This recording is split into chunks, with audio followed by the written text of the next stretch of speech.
Assalamualaikum warahmatullahi wabarakatuh.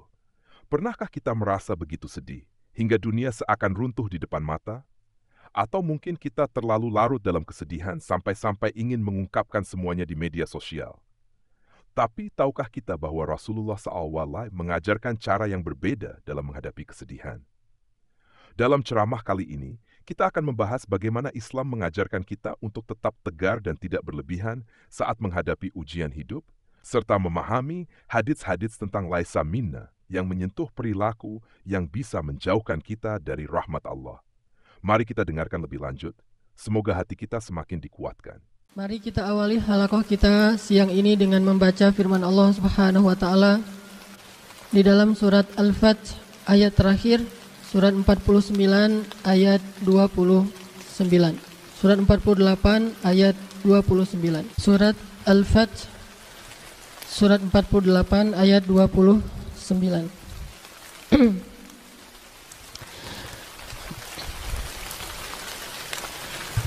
A'udzu billahi minasy syaithanir rajim. Silakan.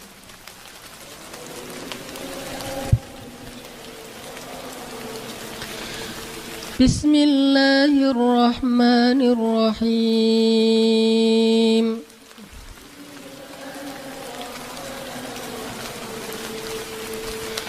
Muhammadur Rasulullah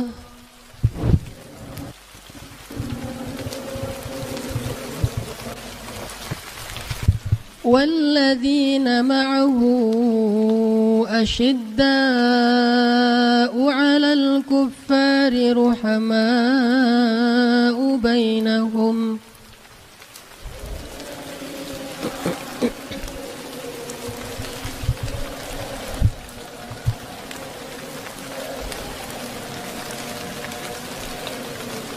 تراهم ركعا سجدا يبتغون فضلا من الله ورضوانا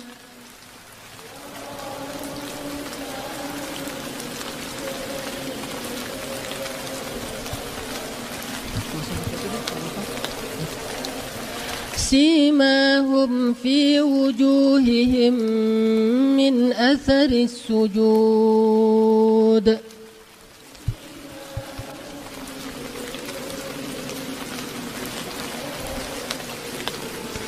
ذلك مثلهم في التوراة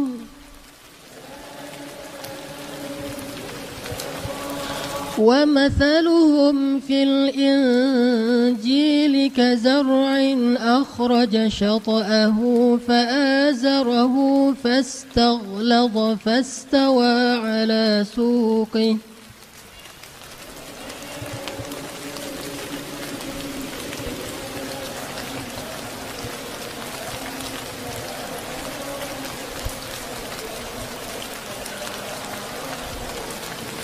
يعجب الزراع ليغيظ بهم الكفار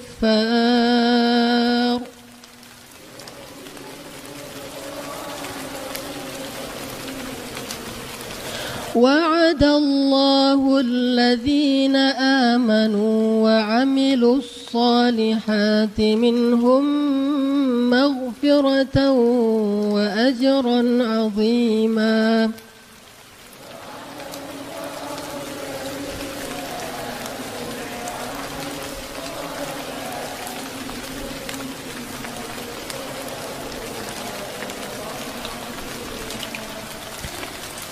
Muhammad adalah Rasulullah dan orang-orang yang bersama dengan dia adalah keras terhadap orang-orang kafir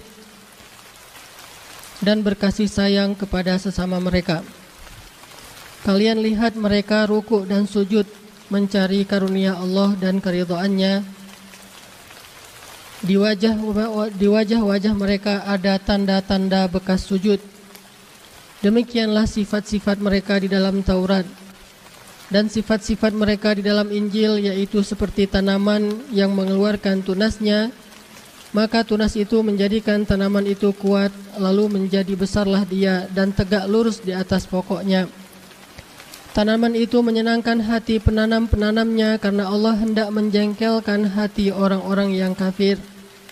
Allah berjanji kepada orang-orang yang beriman dan mengerjakan amal solih, di antara mereka berupa ampunan dan pahala yang besar. Ikhwati fillah, ayat ini menjelaskan tentang ciri-ciri umat Nabi Muhammad SAW, baik itu dalam bentuk fisik ataupun ciri-ciri yang digambarkan dalam bentuk perumpamaan seperti tunas. Dari sini kita bisa melihat bahwa apakah kira-kira kita termasuk di antara ciri-ciri orang-orang yang ikut bersama Rasulullah SAW. Karena manusia menurut Al-Quran hanya ada 3 golongan. Golongan pertama adalah siratal ladzina an'amta alaihim. Golongan kedua ghairil maghdubi alaihim. Dan golongan ketiga ad-dallin. Kalau di dalam surat Al-Baqarah juga demikian. Pembukaan surat Al-Baqarah dibagi menjadi 3. Ayat 1-5 menceritakan tentang golongan siratal ladzina an'amta alaihim, yaitu hudal lil muttaqin alladzina yu'minuna bil ghaib ulaika ala hudam min rabbihim wa ulaika humul muflihun. Ini adalah golongan pertama, orang-orang yang beriman.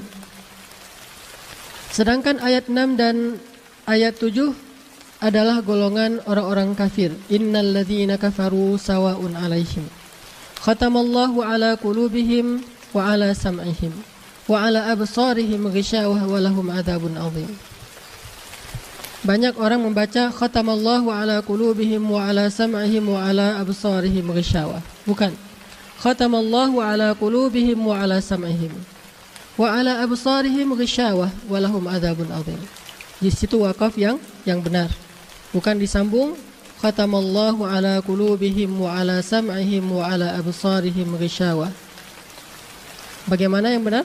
Khatamallahu ala qulubihim wa ala sam'ihim wa ala absarihim ghishawatun wa lahum adzabun 'adzim. Ini golongan orang-orang kafir, ayat 7 dan 8. Ayat 6 dan 7.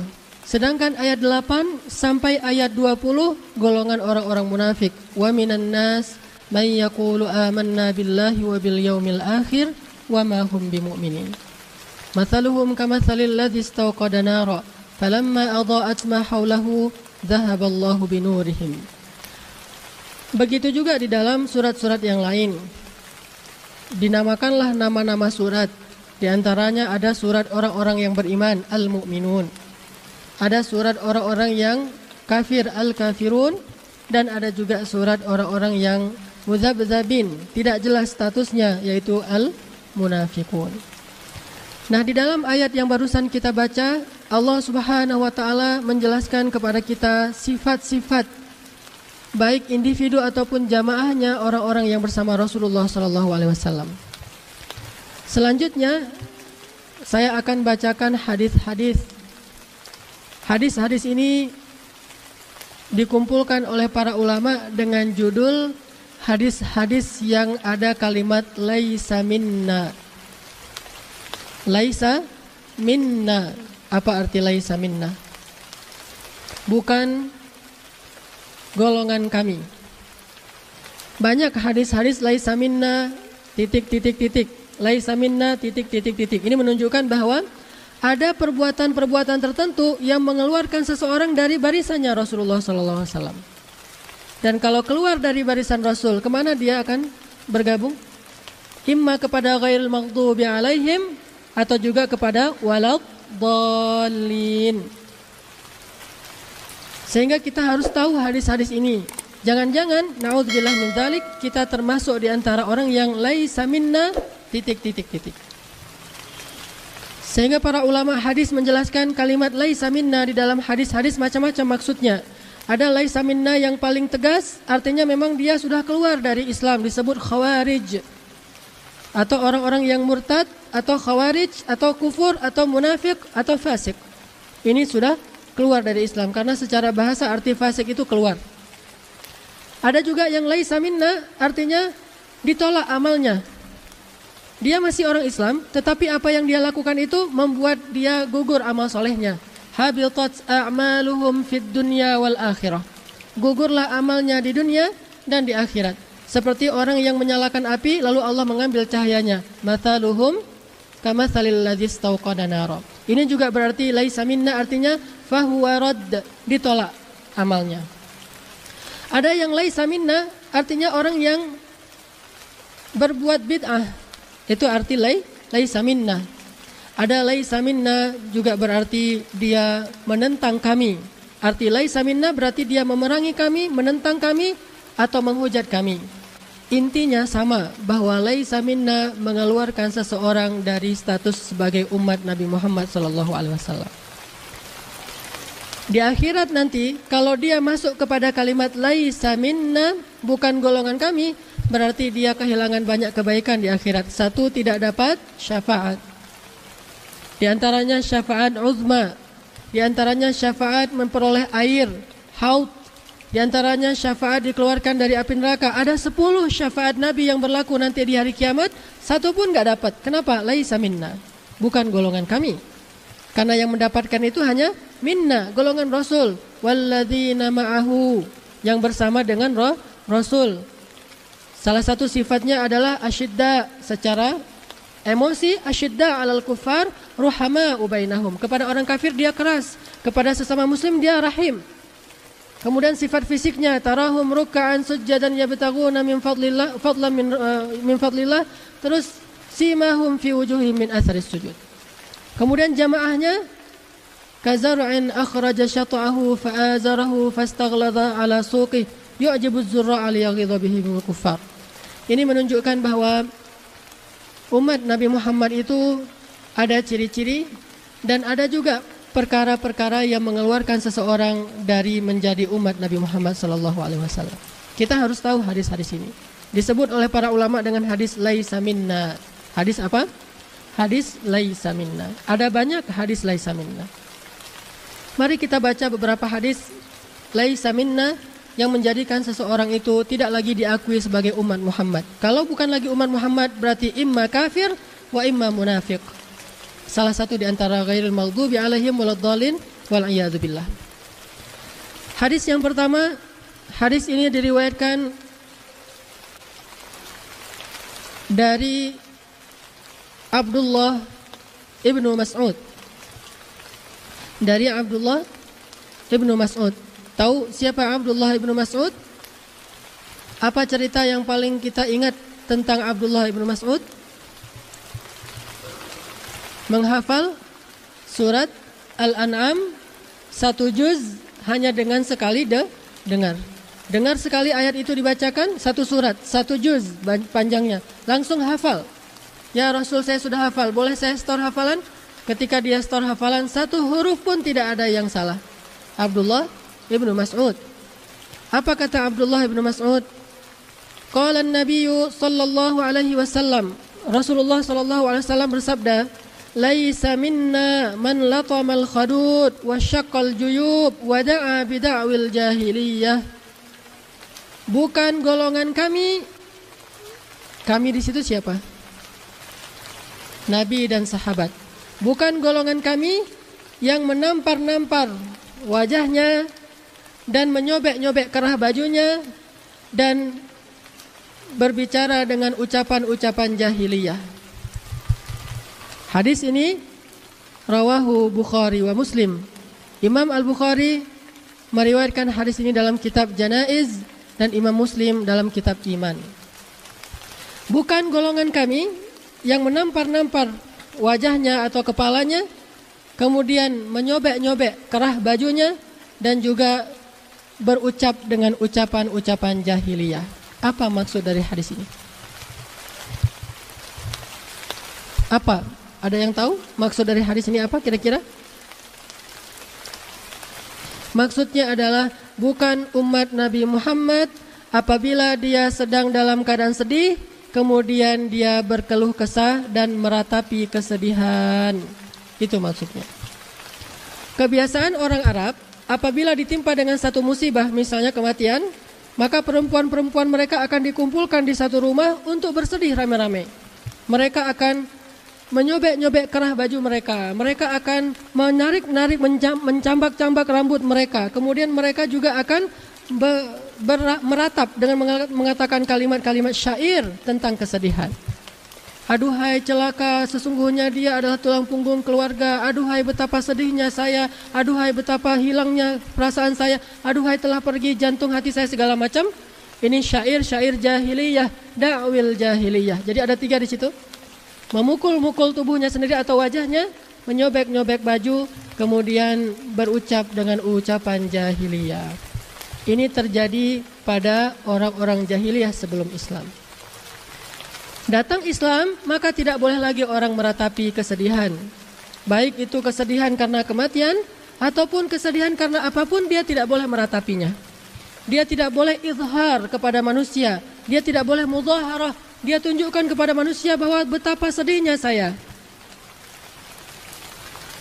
Kita bisa lihat ini di tengah-tengah masyarakat kita. Salah satunya adalah apa yang dilakukan oleh orang-orang Syiah. Bagaimana ekspresi orang Syiah pada hari yang kata mereka adalah hari Karbala? Mereka akan menyakiti tubuh mereka sendiri dengan cara menggunakan alat-alat tajam, kemudian berdarah-darah, kemudian kepalanya disayat-sayat, bahkan kepala bayi-bayinya juga disayat. Ekspresi rasa sedih karena terbunuhnya Husain. Begitu juga hari peringatan wafatnya Fatimah, ekspresi karena disakitinya Fatimah yang kata mereka oleh Abu Bakar dan Umar. Sehingga mereka mengekspresinya dengan menangis rame-rame. Coba nonton, kalau di parabola itu ada namanya TV Hadi TV. Hadi TV ini TV Syiah versi Indonesia. Kalau versi Arab Al-Manar. Kalau versi Indonesia Hadi TV. Di Hadi TV ini saya pernah nonton live acara peringatan wafatnya Fatimah. Semua mereka berkumpul, kemudian mereka menangis rame-rame. Si ustadznya mengatakan, makin kuat kita menangis, makin deras air mata kita, makin kita cinta kepada Fatimah, makin besar rasa kehilangan kita, sehingga diampunkanlah dosa-dosa kita. Ini adalah da'wil jahiliyah. Ini adalah cara-cara jahiliyah. Pernah dilakukan oleh orang-orang sebelum kita. Di antaranya adalah bunuh massal, bunuh diri massal yang terjadi di beberapa millah, beberapa agama, karena wujud dari ekspresi kesedihan mereka. Ada juga terjadi pada umat Nasrani. Dengan meyakini bahwa Isa itu disalib, akhirnya mereka memperingati hari penyaliban Isa dengan cara menyakiti diri sendiri. Ini semuanya da'a bida'wil jahiliyah. Masuknya kemana? Dhalin. Masuknya kepada dhalin. Bukan umat Muhammad yang seperti itu. Terus apakah kita yang tidak mengikuti cara-cara seperti ini tidak sedih dengan Karbala? Tidak sedih dengan nasib cucu Nabi Hasan dan Husain? Tidak sedih dengan nasib Ali bin Abi Thalib? Tidak sedih dengan nasib banyak sahabat-sahabat yang dibunuh oleh orang-orang Khawarij? Sedih sekali. Tetapi ekspresi kesedihan kita tidak boleh dengan da'wil jahiliyah, latamal khadud wa syaqqal juyub. Memukul-mukul, menampar-nampar wajahnya dan menyobek-nyobek kerahnya, kemudian juga berucap dengan ucapan-ucapan jahiliyah. Ini tidak boleh. Ini termasuk sifat-sifat jahiliyah. Tapi insya Allah kita di sini tidak termasuk yang ini. Bagaimana dengan contoh yang lain? Bagaimana contoh yang lain? Banyaknya pemuda ketika putus cinta, ketika ada masalah dengan pacarnya, ketika ada masalah di keluarganya, dia ekspresikan kesedihannya lewat syair-syair yang kemudian dinyanyikan. Apa bedanya dengan da'a bida'wil jahiliyah? Karena da'a bida'wil jahiliyah itu artinya membuat syair-syair kesedihan, syair-syair duka cita untuk dibacakan ketika ada masalah. Kalau kita belajar ilmu sastra Arab, kita akan banyak membaca namanya syair-syair jahiliyah. Di dalam syair-syair jahiliyah itu ada banyak macam.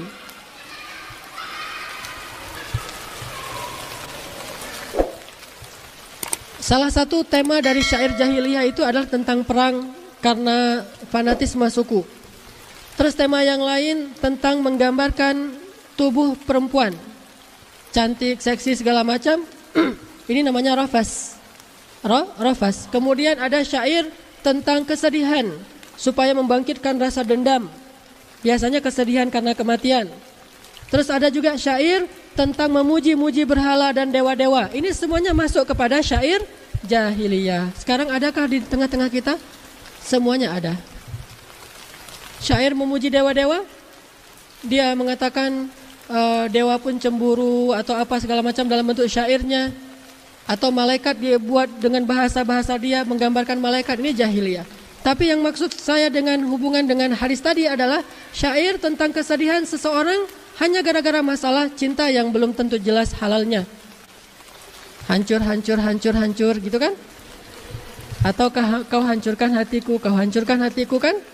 Sebelum dia berubah nama dulu dia nyanyinya kau hancurkan hatiku. Terus yang satu lagi hancur, sepanjang lagu cuma ada satu kata, hancur.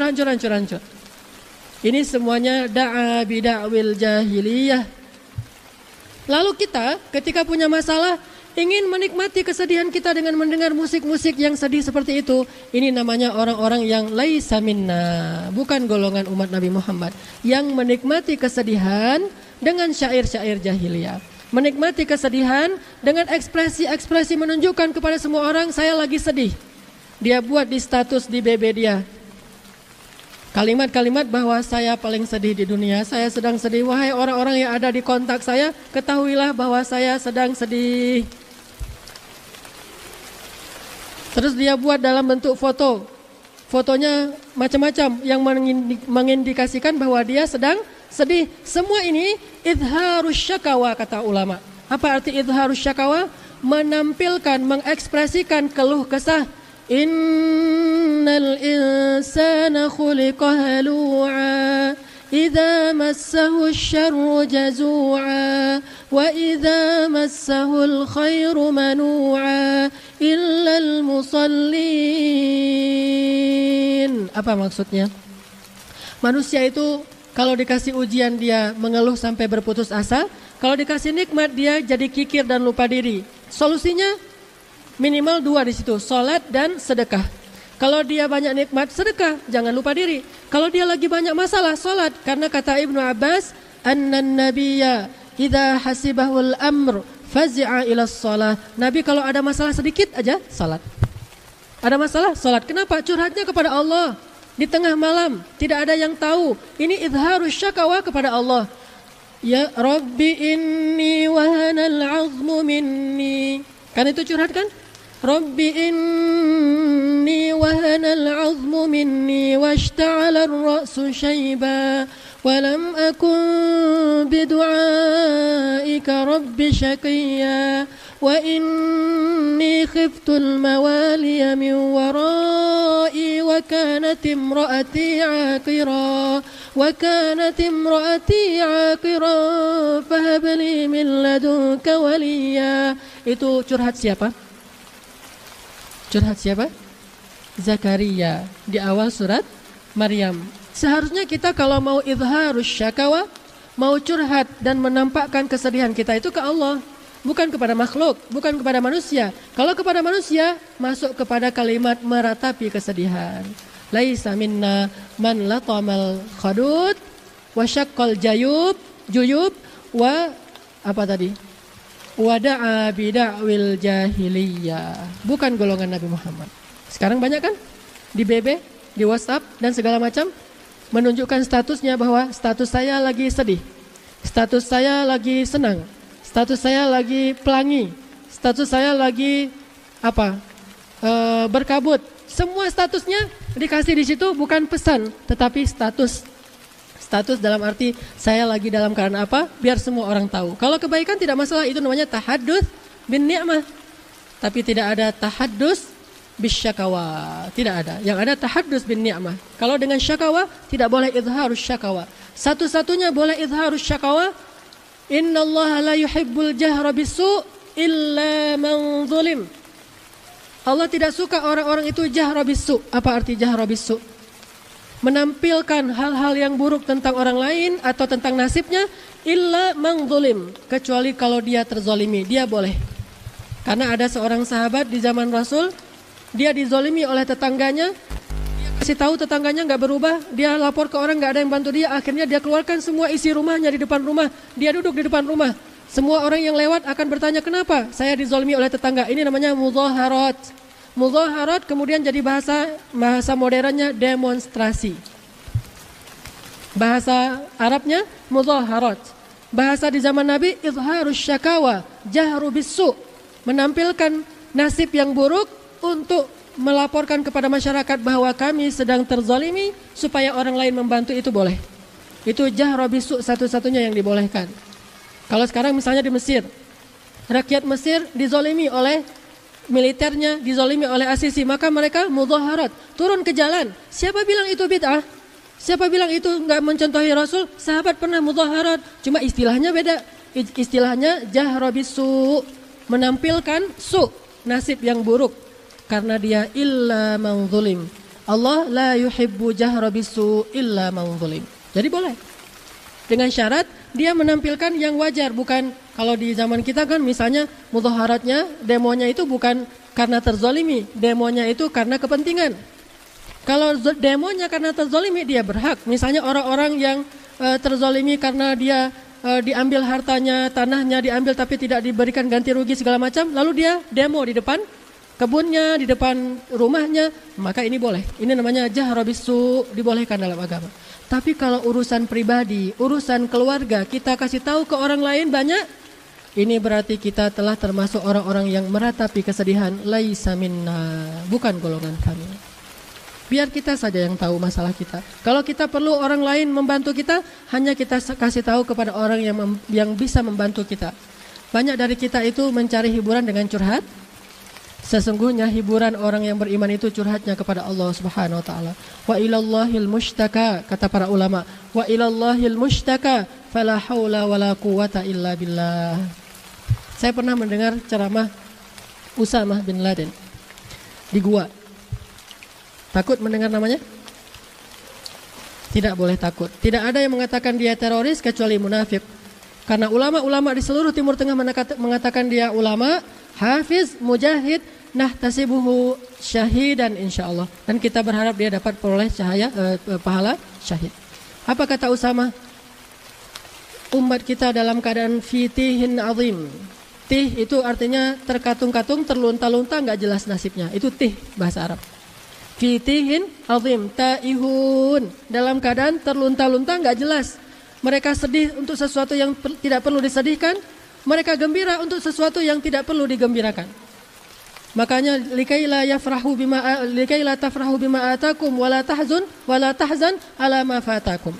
Janganlah kalian bergembira dengan apa yang Allah berikan, jangan pula kalian menjadi orang yang sedih dengan apa yang Allah ambil dari kalian. Ini semuanya sedih dan gembira yang tidak benar. Kalau sebelumnya kita bahas apa? Gembira kan? Tertawa dalam Islam. Sekarang kita lihat tentang menangis dalam Islam seperti apa. Boleh menangis, apa salahnya air mata, tapi tidak boleh izhar, menampilkan kepada orang lain betapa kita itu air mata kita udah habis. Ini laisa minna man latama al-khadud wa syaqqal juyub wa da'a bida'wil jahiliyah. Coba, banyak orang yang menikmati kesedihan seperti layaknya di film-film yang dia tonton. Film itu fiksi, jangan bawa film kepada kenyataan hidup kita. Dia suka nonton film India misalnya. Coba, film India kalau lagi sedih gimana lagu-lagunya? Oh, itu habis-habisan tuh. Menguras air mata. Nangisnya itu luar biasa kan?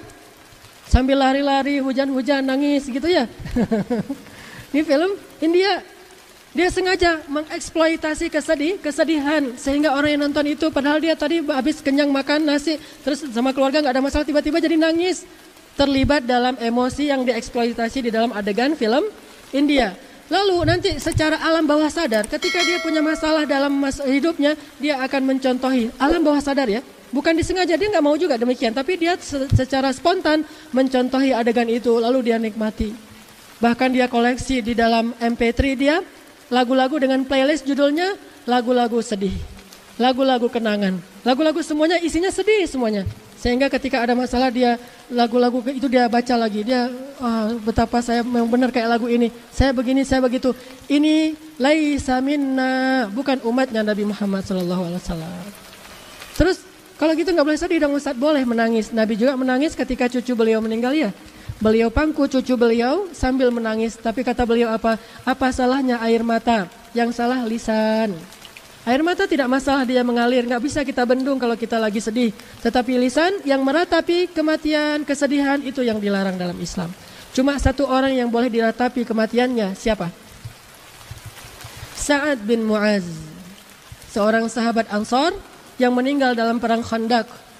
Dia kena panah beracun, lalu padahal lukanya biasa aja, kena panah kecil di kakinya, tapi karena beracun akhirnya dia meninggal dalam perang Khandaq. Lalu istrinya, keluarganya meratapi kematian Sa'ad, meninggalnya Sa'ad. Ya Sa'ad dan segala macam.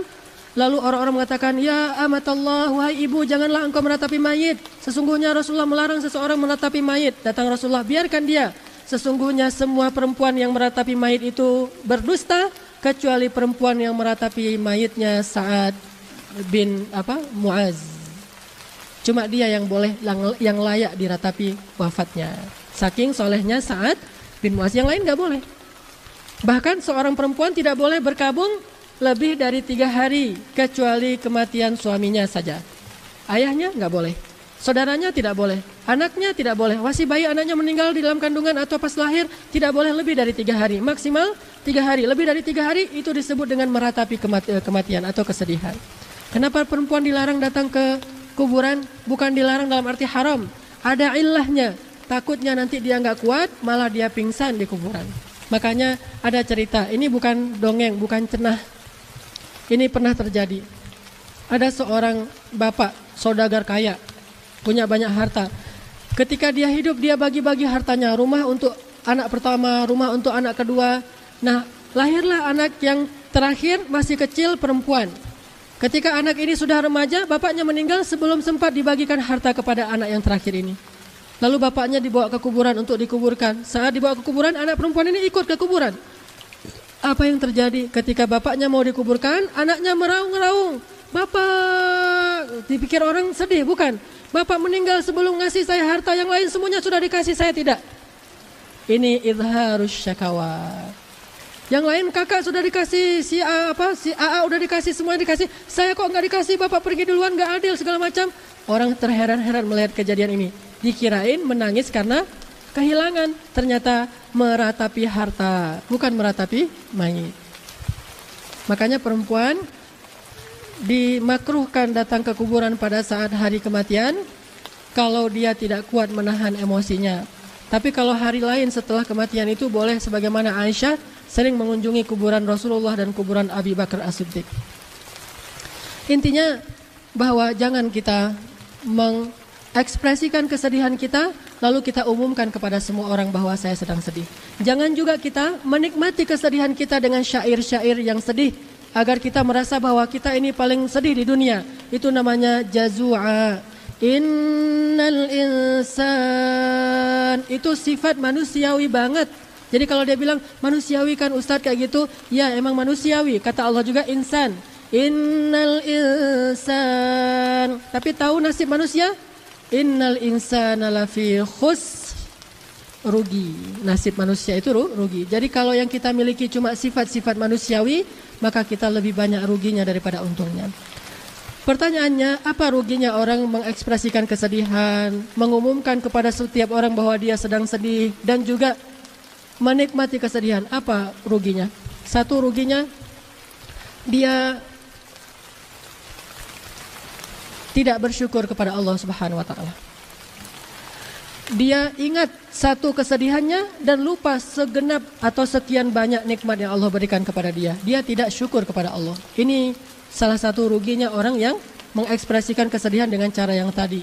Menampar pipi, menyakiti fisiknya, menyobek kerah baju, dan juga berucap dengan ucapan jahiliyah, syair-syair tadi. Dia tidak bersyukur kepada Allah. Harusnya orang yang ketika ditimpa kesedihan justru dia katakan inna lillah wa inna ilaihi raji'un wa ilallahil mustaka fala haula wala quwata illa billah hasbiyallah wa ni'mal wakil, dan segala macam. Masih ingat cerita Ummu Sulaim? Seorang ibu yang anak bayinya meninggal. Sahabat Nabi, sahabiat. Dia punya anak bayi semata wayang satu-satunya. Lagi lucu-lucunya nih anak bayi tiba-tiba sakit keras. Pada zaman itu orang kalau sakit panas banyak yang meninggal. Mungkin karena virus, karena banyak virus di Madinah. Mungkin juga karena panas biasa tapi tidak ada paracetamol, tidak ada obat-obat yang seperti sekarang. Jadi banyak yang meninggal. Memang pada masa itu perobatan gak secanggih sekarang. Mereka lifestyle, bukan obat. Kayak bekam, habatus sauda, madu, korma, itu bukan obat. Itu gaya hidup, pola hidup, makanan yang sehat. Tapi ketika sakit tetap aja cari obat kan? Ketika panas, kalau kata dokter dan plus herbalis, tetap aja paracetamol dulu dikasih.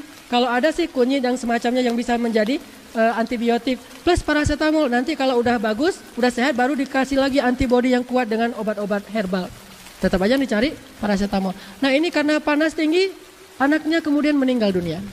Bayi ini meninggal dunia. Ketika Ummu Sulaim melihat anaknya sudah meninggal dunia, menitik air matanya. Dia sudah tidak punya anak lagi. Kemudian dia bilang, Inna lillahi wa inna ilaihi raji'un. Kemudian dia mandikan anak itu, dia perlakukan dengan baik, ditaruhlah di tempat tidur si anak.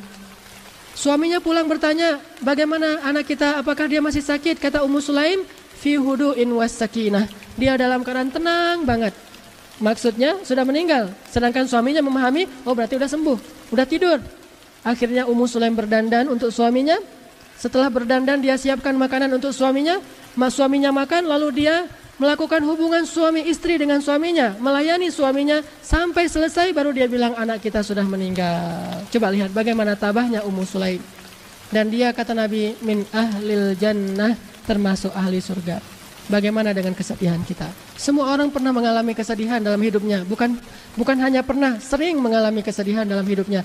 Tapi ekspresi mereka menunjukkan isi hati mereka iman kepada Allah atau tidak. Kalau imannya lemah, maka ekspresinya berlebihan. Kalau imannya kuat, dia pasrah ridha kepada ketentuan Allah SWT dengan mengatakan, Inna lillahi wa inna ilaihi raji'un.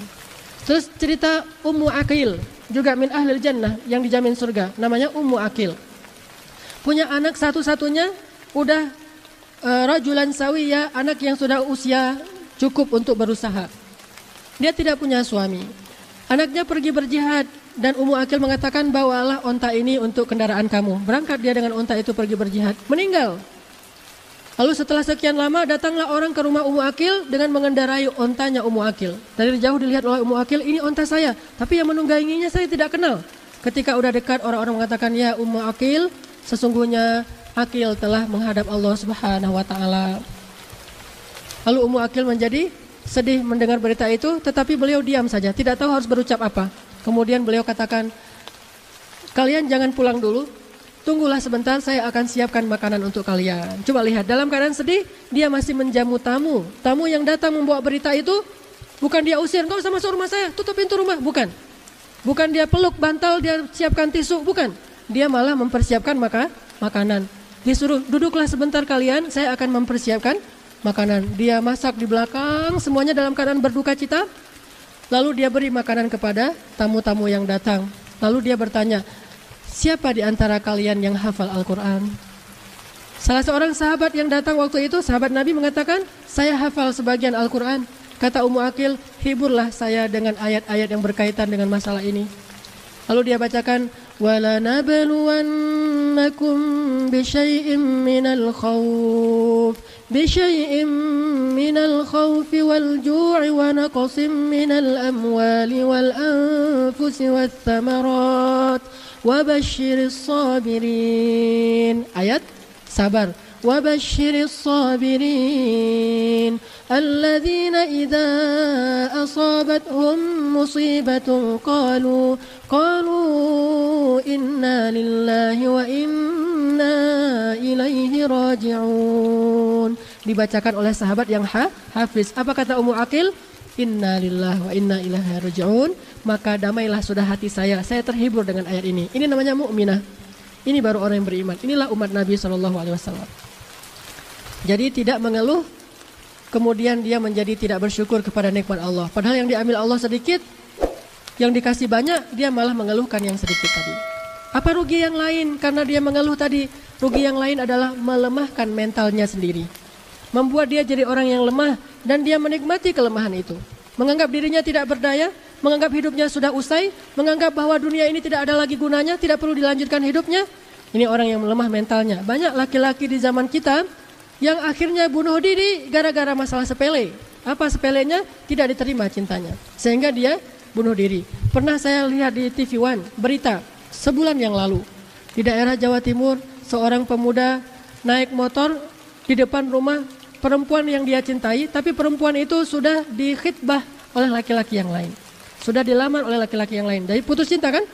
Karena putus cinta, akhirnya dia naik motor kencang, lalu lalang depan rumah itu. Terus ada truk berhenti di situ, dia tabrakin dirinya ke truk, bunuh diri depan ceweknya untuk ekspresi aku cinta sama kamu. Lo lihat nih, bukti cinta gue nih, gue bunuh diri. Nah ini izharus syakawa, menampilkan betapa dia itu adalah orang yang paling sengsara. Gara-gara kamu hidup saya tidak lagi berarti. Ada lagu, tapi saya tidak suka mendengar nama grupnya. Namanya Nama Nabi. Lagunya hidup untukmu, mati tanpamu. Hidup untukmu, mati tanpamu. Ini izharus syakawa yang paling menyedihkan. Ini orang yang paling lemah di dunia. Nggak boleh seperti itu. Orang Islam tidak bisa seperti itu. Memang kita pikir Rasulullah itu nggak pernah putus cinta? 2 kali. Tapi apakah itu mempengaruhi mental beliau? Biasa-biasa aja tuh. Bagi mereka itu bukan hal besar. Dengan siapa beliau? Saya lupa nama perempuannya. Tapi ini adalah anaknya Abu Thalib. Nabi melamar perempuan ini ketika beliau belum menikah dengan Khadijah. Tetapi apa kata Abu Thalib? Ya Muhammad, dulu ayah kamu menikah dengan Bani Fulan, mereka menyerahkan Aminah ibu kamu untuk ayah kamu. Sekarang kami ingin membalas jasa mereka dengan cara menyerahkan putri kami untuk pria mereka. Jadi aku sudah menunangkan putriku ini dengan pria itu, jadi aku tidak bisa menerima engkau wahai Muhammad. Nabi tidak jadi menikah, padahal beliau cinta kepada perempuan itu. Ya sudahlah, menikah dengan Khadijah. Lalu ketika Khadijah wafat, Nabi terluntar-luntar lagi kan, terkatung-katung. Beliau pergi ke Taif, berharap keluarga ibunya di Taif mau menerima beliau. Malah beliau diusir, seperti orang gila diperlakukan, diledekin sama anak-anak kecil. Orang gila. Yang budak-budaknya mengejar beliau pakai tongkat, yang perempuannya melempari beliau dengan batu. Menyedihkan nasib beliau di Taif. Beliau keluar masuk kebun kurma, lari dari kejaran orang-orang, seperti maling ayam dikejar di Taif. Kasihan. Dalam keadaan pelipis beliau terluka kena lemparan batu, keringat, sedih. Beliau curhat kepada Allah di daerah Nakhlah. Bacaan Al-Quran beliau itu menggetarkan gunung, sehingga malaikat gunung akhirnya marah gara-gara mendengar curhat Nabi Muhammad kepada Allah. Ya Rabbi, aku adukan kelemahanku. Engkau melihat bagaimana hari ini aku diperlakukan. Aku diusir, aku dilempari, aku diledakin segala macam. Tapi tidak masalah ya Allah, asalkan engkau ridho kepadaku. Lihat, ini orang mukmin.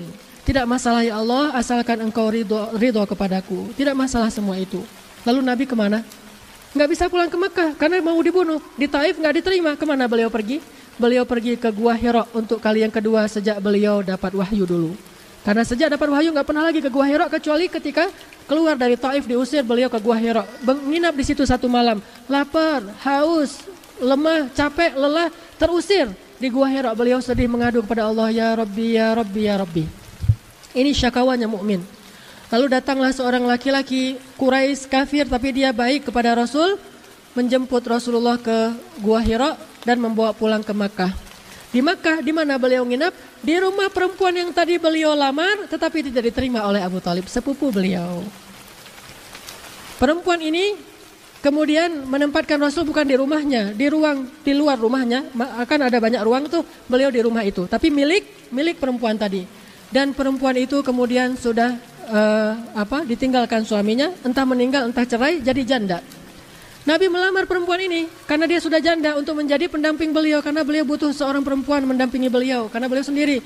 Kata perempuan ini, ya Rasulullah, saya punya banyak anak. Kalau saya menikah dengan engkau, saya khawatir kalau saya lebih berat kepada anak, saya menzalimi suami. Kalau saya lebih berat kepada suami, saya menzalimi anak. Daripada saya menjadi orang zalim apapun yang saya lakukan, maka saya tidak bisa menerima lamaran engkau ya Rasulullah. Maafkan saya ya Rasulullah. 2 kali ditolak. Apakah naik motor terus bunuh diri? Tidak. Loncat dari tawar? Tidak. Loncat dari Ka'bah? Enggak. Ini masalah kecil. Masalah kayak gini aja bunuh diri. Rasulullah biasa aja masalah kayak gitu. Allah ganti dengan Aisyah, diganti dengan Ummu Salamah, diganti dengan Sofiyah, diganti dengan Hafsah, diganti dengan Maria. Kan yang soleh-soleh itu banyak sekali. Allah ganti. Tidak kacau dengan satu nama. Oh, aku tidak bisa hidup tanpamu. Lebih baik aku mati saja. Apa ini semua? Ini lemah mentalnya. Sehingga dia tidak lagi bisa menghafal Al-Quran gara-gara masalah ini. Dia tidak lagi sukses dalam belajar gara-gara masalah ini. Dia tidak survive gara-gara masalah ini. Dia tidak menjadi laki-laki yang tegar gara-gara masalah ini. Semua ini melemahkan mental. Akhirnya Nabi sholat di Ka'bah. Karena sholatnya capek, beliau akhirnya tertidur di Ka'bah. Datanglah utusan Allah Ar-Ruh Jibril membangunkan beliau, lalu dilakukanlah perjalanan Isra dan Mi'raj. Begitu kan alurnya? Ini menunjukkan bahwa Nabi juga banyak sedihnya, sering sedih. Bahkan kata Allah, qad na'lamu innahu la yahzunuka alladhi yaqulun fa innahum la yukadzibunak walakinna adh-dhalimina biayatillahi yajhadun. Kami tahu engkau sedih wahai Muhammad. Sesungguhnya telah datang nabi-nabi sebelum kamu juga sama seperti kamu, bahkan lebih. Ada di antara mereka yang dibelah dua. Siapa nabi yang dibelah dua? Zakaria, digergaji dengan gergaji manual. Digergaji beneran, dibelah dari ujung kepalanya pelan-pelan sampai memuncrat darahnya sampai beliau meninggal. Tidak ada sepatah kata pun beliau keluarkan tidak. Pun tidak, saking kuatnya Nabi Zakaria. Anaknya Nabi Zakaria lagi sholat bersama bapaknya, anaknya duluan yang dibunuh, lagi sholat dipegang sama orang-orang Quraisy, orang-orang kafir, kemudian dipenggal kepalanya diberikan hadiah untuk seorang perempuan. Tahu kenapa perempuan ini meminta hadiah kepala Yahya? Dia jatuh cinta kepada Yahya, tetapi cintanya ditolak oleh Yahya. Coba lihat bodohnya dan lemahnya perempuan ini. Seorang putri raja jatuh cinta kepada Yahya. Yahya itu ganteng, kan terkenal di Al-Quran. Ghulaman yang lam naj'al lahu min qablu samiyya, belum pernah ada anak seperti Yahya, ganteng banget, cerdas. Ya Yahya khudil kitaba biquwwah wa atainahul hukma sabiyya wa hananan min ladunna wa zakatan wa kana taqiyya. Hanan at-taqi. Itu Yahya. Karena saking gantengnya Yahya, pinternya Yahya, wibawanya Yahya, aura kesolehan Yahya, putri ini jatuh cinta kepada Yahya. Dia ingin menikahi Yahya, tapi dia kafir. Tidak mau mengikuti ajaran Nabi Yahya, ditolak oleh Nabi Yahya. Akhirnya dia karena putus cinta, dia marah, dia minta hadiah. Saya pengen hadiah ulang tahun saya, kepalanya Yahya. Dibunuhlah Nabi Yahya, dihadiahkan kepada putri itu. Yaqtuluna an-nabiyina bighairi haqq. Mereka membunuh para nabi tanpa alasan yang dibolehkan dalam agama. Ini semuanya gara-gara masalah kesedihan. Ekspresinya macam-macam. Bisa bunuh diri, bisa bunuh kekasihnya juga. Kan banyak di Indonesia kayak gitu. Dia bunuh diri, atau dia bunuh kekasih, atau dia bunuh diri dan kekasihnya. Gimana caranya? Dia bunuh kekasih baru dirinya, kebalik tadi. Bunuh diri kekasih berarti gentayangan atau ya. Dia bunuh kekasih, lalu dia bunuh dirinya. Semua ini ekspresi dari kesedihan. Kenapa? Lemah mentalnya. Orang mukmin nggak kayak gitu. Makanya Nabi ketika beliau sedih, ada banyak alasan beliau sedih. Salah satunya karena beliau sedih karena dakwahnya ditentang. Yang lain karena dihina. Dihina kenapa? Gara-gara beliau tidak punya keturunan laki-laki kecuali baru lahir meninggal. Udah besar dikit meninggal. 3 orang, 3-tiganya meninggal. Sehingga beliau sedih. Turun ayat menghibur beliau. Hiburan itu dari Al-Quran. Inna a'tainakal kautsar. Itu ayat sedihnya beliau. Lalu tidak turun wahyu, berhari-hari beliau dihina. Turun lagi ayat wadduha wal laili idza saja ma wadda'aka rabbuka wa ma qala walal akhiratu khairul laka minal ula. Ini ayat-ayat kesedihannya Rasulullah SAW. Nabi sering sedih, tetapi sedih beliau selalu beliau ekspresikan kepada Allah Subhanahu wa taala. Dengan sholat, dengan baca Al-Quran, dengan muhasabah diri, dengan ibadah-ibadah yang sunnah yang beliau lakukan. Pernah Nabi pulang ke rumah beliau di Mekah dalam keadaan tubuh beliau banyak kotoran. Habis dilemparin dengan kotoran oleh orang-orang Quraisy. Lalu sampai di rumah, waktu itu Khadijah sudah wafat. Fatimah yang menangis, bukan Rasul. Yang menangis Fatimah. Kemudian mengganti baju Rasulullah, membersihkan kotoran di tubuh Rasulullah sambil menangis. Beginikah mereka memperlakukan engkau ya Rasulullah, padahal engkau khairul bariyah, sebaik-baik manusia? Kata Rasulullah, la ashku, tidak masalah wahai Fatimah, tidak masalah, saya tidak akan mengeluh. Ini namanya mukmin, mentalnya kuat. Kenapa kita hanya dengan masalah sepele lalu berakhirlah hidup kita? Pemuda kita sekarang, music is my life, sehingga mental mereka lemah. Betapa banyak di antara mereka yang stres hanya gara-gara masalah sepele, gara-gara kebanyakan dengan musik cinta. Dan sebagian besar musik itu isinya cinta-cinta, dan sebagian besarnya bukan dapat cinta tapi kehilangan cinta, kan? Yang dapat cinta sedikit, yang kehilangan cinta lebih banyak. Sehingga cinta itu disebut dengan ilusi. Kalau bahasa Islam, fata morgana. Menarik, tetapi ketika dikejar itu tidak ada. Cinta hanya ada bagi orang yang sudah menikah, bagi orang yang beriman. Sebagaimana janji Allah, wa ja'ala bainakum mawaddah. Setelah kalian menikah, Allah jadikan di antara kalian cinta, bukan sebelum menikah. Innal ladzina amanu wa 'amilus shalihat sayaj'alu lahumur rahmanu wudda. Orang yang beriman, orang yang beramal saleh, Allah berikan bagi mereka wudda. Apa itu wud? Hub. Apa itu hub? Love. Allah berikan love setelah mereka beriman dan beramal saleh. Sedangkan yang tadi bukan cinta, hawa nafsu. Hawa nafsu, laki-laki kepada perempuan, perempuan kepada laki-laki, sehingga sudah hidupnya jadi begitu, mentalnya jadi lemah, tidak bisa berbuat apa-apa. Bagaimana cerita di dalam buku Tenggelamnya Kapal Van der Wijk-nya Hamka, bagaimana seorang Zainuddin itu hancur lebur gara-gara Hayati pergi, lalu difilmkan kan? Saya dulu ketika saya SMP, itu saya khatam baca buku itu sampai 5 kali. Karena saya senang sastra, lalu saya baca. Akhirnya itu mempengaruhi jiwa seseorang kan ya? Saya salah baca buku nih, saya tulis banyak novel. Novel saya di laptop ini ada sekitar 10 novel saya, tapi nggak ada yang dibukukan. Kenapa? Semuanya melankolis. Salah baca buku, akhirnya ke bawah. Tentang ada yang gara-gara perang di Aceh akhirnya tidak jadi mendapatkan yang dia cintai, terus ada yang masalah. Tapi konfliknya itu adalah tentang perang-perang, cuma nanti ada kayak pesan-pesan cinta ya, kan film-film gitu ya. Akhirnya nggak saya bukukan satupun, ini semuanya sia-sia. Setelah saya sampai di Mesir, saya baca buku-buku para ulama, baru sadar ternyata hidup saya selama ini di SMA, nulis puisi, nulis novel, itu semuanya sia-sia saja. Menghabiskan energi saya mikir, merenung, adegannya gimana yang bagus, yang melankolis, yang mengucurkan air mata, yang membuat orang kalau membaca 10 kali Ambo membaca buku ini, 10 kali Ambo menangis gitu kan ya. Ini semuanya, ini melemahkan mental. Semua ini melemahkan mental. Nggak boleh seorang muslim seperti itu. Apalagi kalau dia tunjukkan kepada semua orang. Ingat kisah seorang laki-laki tua dalam kisah Abu Ubaidah bin Jarrah. Siapa Abu Ubaidah bin Jarrah? Abu Ubaidah bin Jarrah Aminul Ummah, sahabat Nabi yang terkenal dengan julukan Aminul Ummah, pejabat paling amanah di antara umat Islam. Abu Ubaidah, beliau pernah menjadi gubernur Syam, Suriah. Saat beliau jadi gubernur Suriah, beliau keliling ke perbatasan untuk melihat nasib warga beliau di perbatasan. Lewatlah sebuah gubuk di perbatasan. Lalu ketika melewati gubuk yang reot ini, yang satu-satunya nggak punya tetangga di tengah hutan, beliau mendengar seorang laki-laki di dalam gubuk itu mengatakan, Alhamdulillah, Alhamdulillah, Alhamdulillahilladzi faddalani ala katsirin min man khalaqa tafdila. Apa artinya?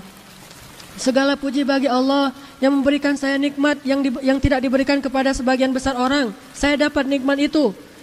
Abu Ubaidah kaget, siapa laki-laki itu? Minta izin masuk, ketika masuk, Abu Ubaidah menemukan seorang kakek, buta, lumpuh, sebatang kara, miskin, fakir, tertidur di atas tempat tidur yang kayu. Kemudian beliau mengatakan, Alhamdulillah, lumpuh, sakit keras, tidak punya kelebihan apa-apa, harta tidak ada, usianya udah tua, lumpuh, buta, lemah, fakir, sebatang kara.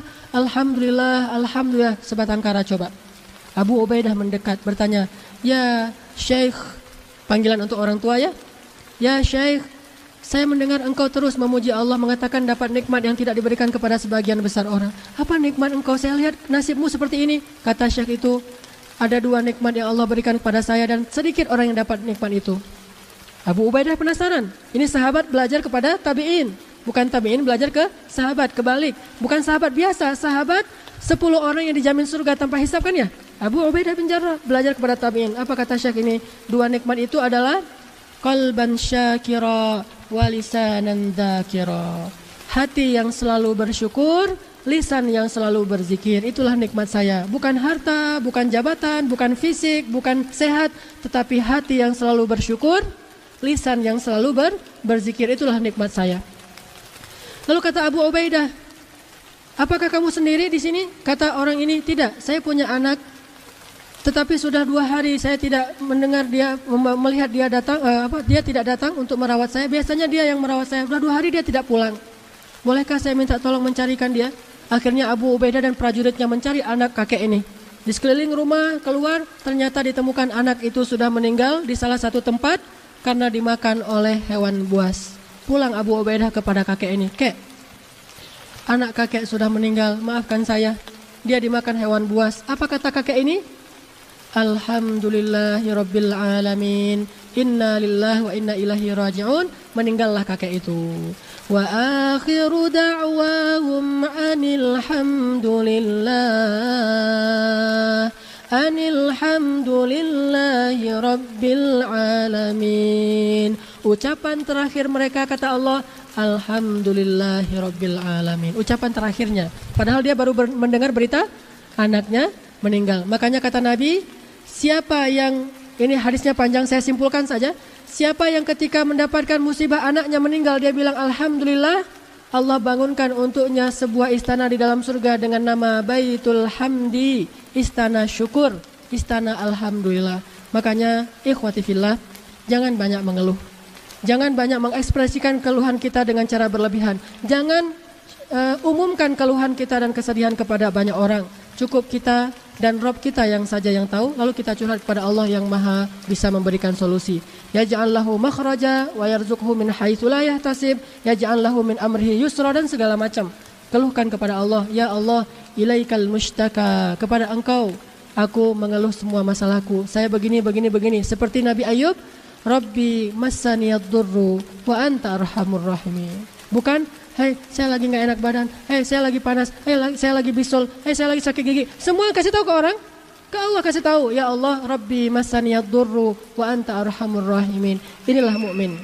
Ini hadis 1 di antara puluhan hadis yang ada kalimat laisa minna, bukan umat Nabi Muhammad apabila begini.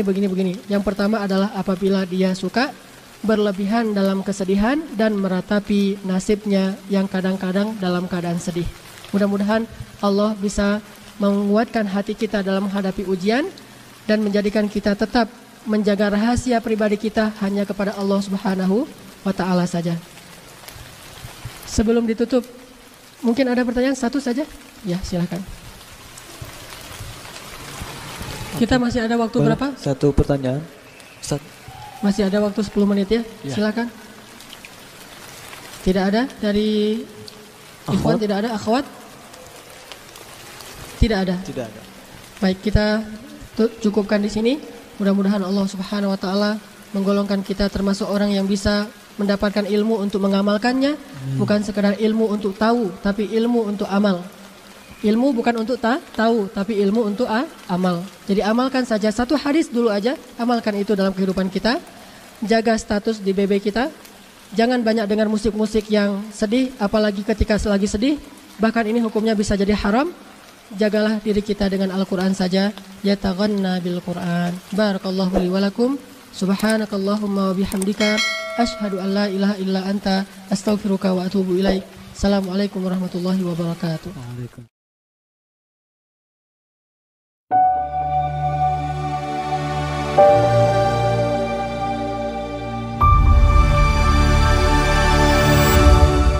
Ceramah di atas membahas sifat umat Nabi Muhammad SAW berdasarkan ayat terakhir surah Al-Fath, serta peringatan dari hadits-hadits tentang laisa minna, yang berarti bukan golongan kami.